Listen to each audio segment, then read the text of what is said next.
राधाराणींकर जय राधाराणींकर जय।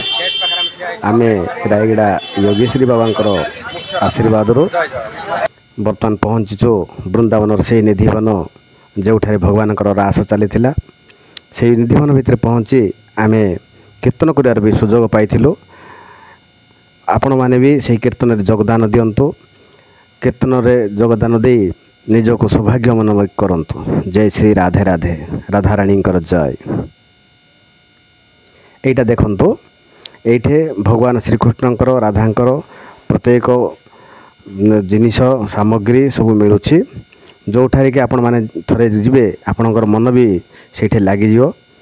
एमिति कृष्णंकर राधांकर सब सामग्री एठे मिलूँ मूर्ति सब मिलूँ जोटा देखि आपण माने मनोभर आनंद भी पाई परिवे एवं सेठू जेकोसी जिनस न किणी भी रही पारिबे नै आउ भगवानंकर आशीर्वाद भी लाभ करि परिवे।